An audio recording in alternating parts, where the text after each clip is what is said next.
কোথা থেকে আসছেন আপনারা? বীরভূম থেকে আসছি। বীরভূম কোথায়? মোহাম্মদ বাজার থেকে, দেউচা পাচামি থেকে। কখন রওনা হয়েছিলেন? আমরা রওনা হয়েছিলাম মোটামুটি 4টে। এখানে পৌঁছালেন কখন? 8টা, সাড়ে 8টা। আর খাওয়া দাওয়া কি ওখান থেকে নিয়ে এসেছিলেন রান্না করে? রান্না করে আনি, ওখান থেকে খাওয়া দাওয়া পার্টি খাওয়ার। আর এখানে রাত্রিবেলা এখানেই ঘুমাবেন এই গাছের তলে? প্রতিবার ব্রিগেডে আসেন? হ্যাঁ, প্রত্যেকবারই ব্রিগেড আছে। এবার কিসের জন্য আসছেন? কি আশা করছেন ব্রিগেডে?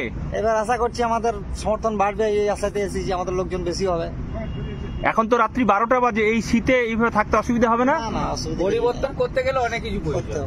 পরিবর্তন করতে গেলে অনেক কিছু করতে হবে, অনেক কিছু প্রয়োজন। আচ্ছা, আপনি আসছেন সাথে? আপনি আসছেন? কতজন এসছেন আপনারা একই গ্রাম থেকে? আমরা এসছি পাচামি, দেউচা পাচামি থেকে প্রায় 250 জন। দেউচা পাচামি থেকে 250 জন একসাথে? তার মানে আরো আসছে অনেকে? আরো আছে, বিভিন্ন ক্যাম্পে আছে, আমাদের এখানেও আসবে তারা।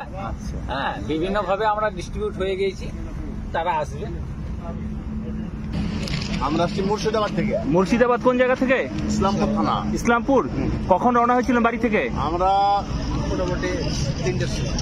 3টার সময়? 3টের সময়। তো এখন তো রাত্রি 12টা বাজে, এই শীত, এই গাছের তলা এখানে থেকে যাবেন? এখানে থাকবো। কোনো অসুবিধা হবে না? আমাদের কোনো শরীর নাই। তো এত টান কোথা থেকে আসে? আমাদের দিদি মীনাক্ষী, হ্যাঁ, মীনাক্ষীর জন্য এতটা। মীনাক্ষীর জন্য এত টান যে এই শীতে এখানে থেকে যাবেন? হ্যাঁ, আমরা রাজনীতি করি।